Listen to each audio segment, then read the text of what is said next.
RTI Live News. Ask for right. Namaste, welcome to RTI Live News.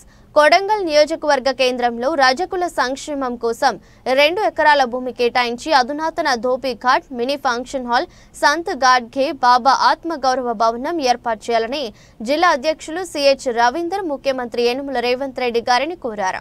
Vikarabad జిల్లా కొడంగల్ మండల కేంద్రంలో తెలంగాణ రజక రిజర్వేషన్ సమితి జిల్లా అధ్యక్షులు సిహెచ్ రవీందర్, జిల్లా వర్కింగ్ ప్రెసిడెంట్ సి అశోక్ అధ్యక్షతన 23/5/2025 శుక్రవారం ఏర్పాటు చేసిన జిల్లా నాయకుల సమావేశానికి కులగురువు పరమ పూజ్య శ్రీ డాక్టర్ శ్రీనివాస స్వామీజీ, రాష్ట్ర అధ్యక్షులు గోపి రజక హాజరై మాట్లాడుతూ గతంలో రజకులను ఎస్సీ జాబితాలో చేర్చాలని 2016 డిసెంబర్ 26న అసెంబ్లీలో నేటి ముఖ్యమంత్రి యనుమల రేవంత్ రెడ్డి మాట్లాడిన మాటలను సాకారం చేయాలని ఆ దిశగా అసెంబ్లీలో తీర్మానం చేసి కేంద్రానికి పంపాలని కోరారు.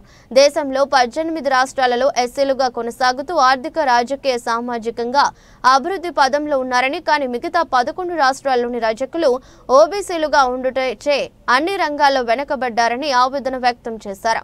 దేశంలోనే మొదటిసారిగా బీసీ కులగణన చేసి దేశానికి ఆదర్శంగా నిలిచిన దీశాలి యనుమల రేవంత్ రెడ్డి రజకులను ఎస్సీ జాబితాలో చేర్చి మిగతా రాష్ట్రాల ముఖ్యమంత్రులకు ఆదర్శం కావాలని, అదేవిధంగా మాజీ ప్రధానమంత్రి ఇందిరాగాంధీ కలలను సాకారం చేయాలని కోరారు. కార్యక్రమంలో జిల్లా యూత్ అధ్యక్షులు సి అనిల్, జిల్లా ఉపాధ్యక్షులు సి బాలప్ప, జిల్లా సంయుక్త కార్యదర్శి సి వెంకటప్ప, సీనియర్ నాయకులు సుందరప్ప, బిచాల్, ముగులయ్య, శ్యామప్ప, నవీన, భీమప్ప, వెంకట్, ఆజీపూర్, ఫకీరప్ప మరియు సతీష్ తదితరులు పాల్గొన్నారు. కొడంగల్ నియోజకవర్గ కేంద్రంలో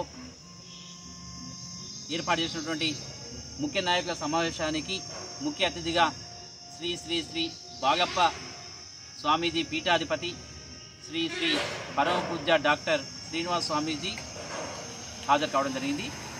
జిల్లా అధ్యక్షులు సిహెచ్ రవీందరు అధ్యక్షతన ఏర్పాటు చేసినటువంటి ఈ సమావేశానికి జిల్లా ఉపాధ్యక్షులు బాగప్ప గారు, జిల్లా వర్కింగ్ ప్రెసిడెంటు అశోక్ గారు, జిల్లా యూత్ అధ్యక్షులు అనిల్ గారు, జిల్లా సంయుక్త కార్యదర్శి వెంకటేష్ గారు హాజరు కావడం జరిగింది. అదేవిధంగా వివిధ మండలాల నుండి వ్యక్తులు హాజరు కావడం జరిగింది. ఈ సందర్భంగా ముఖ్యంగా కొడంగల్ నియోజకవర్గంలో ఉన్నటువంటి మరి ముఖ్యమంత్రి వర్యులు ఆలోచించి ధోబీ ఘాట్ని 2 ఎకరాల భూమి ఇచ్చి అందులో ధోబీ ఘాట్ని మరి మినీ ఫంక్షన్ హాల్ని తో పాటు మరి ఇక్కడ సంక్షేమ పథకాల గురించి ఆనాడు 2016 డిసెంబర్ రోజు అసెంబ్లీ సాక్షిగా మాట్లాడిన మాటల్ని ముందుగా కొడంగల్ నియోజకవర్గంలో ఆ సంక్షేమ పథకాల కోసం ఈ నియోజకవర్గంలో ప్రతి రజక వృత్తిదారుడికి 1,00,000 రూపాయలు ఇవ్వాలని చెప్పి తెలియజేసుకుంటూ మరి అనేక పథకాలకు ఆజ్యం పూసి మరి ముఖ్యమంత్రి వర్యులు మరి ఔరా అనిపించుకునేటట్లు ఏదైతే బీసీ కులగణన చేసి దేశానికి ఒక ఆదర్శమైనటువంటి గొప్ప ముఖ్యమంత్రి వర్యులు.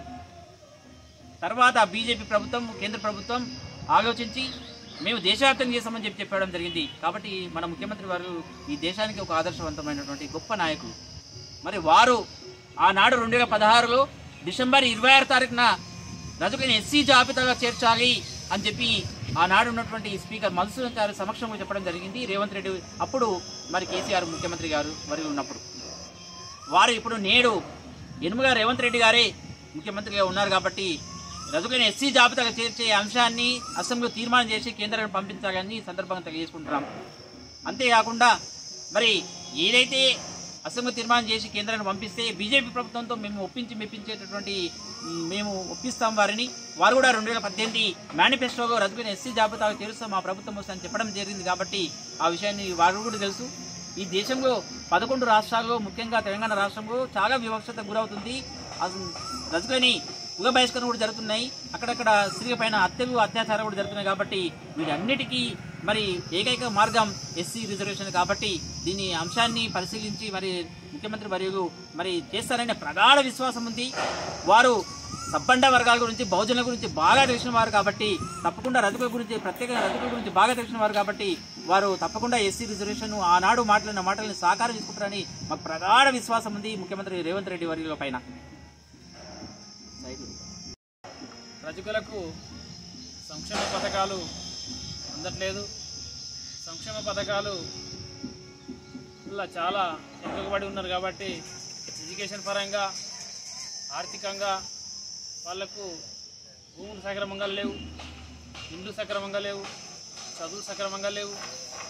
కాబట్టి ఈ సౌకర్యాలన్నీ కూడా కల్పించడానికి ముందుకొచ్చి రజకులకు సరైనటువంటి విద్యను అభ్యసించడానికి వాళ్ళకి సరైనటువంటి హాస్టల్స్లో వాళ్ళకి సీటు కల్పించాలి. వాళ్లకు ఇండ్లు లేవు కాబట్టి వాళ్లకు ఇందిరమ్మ ఇండ్ల కింద రజకులందరికీ ఇండ్లు ఇవ్వాలి. ఇండ్లు లేని వాళ్ళని గుర్తించి అదేవిధంగా రజకులకు వ్యాపారాలు చేసుకోవడానికి వాళ్లకు బ్యాంకుల ద్వారా లోనులు ఇవ్వాలి. అదేవిధంగా రజకులని ముందుకు తీసుకురావడానికి వాళ్లకు సరైనటువంటి టెక్నాలజీని అందించి చదువుకున్న వ్యక్తులకు ఉద్యోగాలు కల్పించే ప్రయత్నం కూడా చేయాలని చెప్పేసి రేవంత్ రెడ్డి గారిని, సీఎం గారిని కోరడం జరుగుతుంది.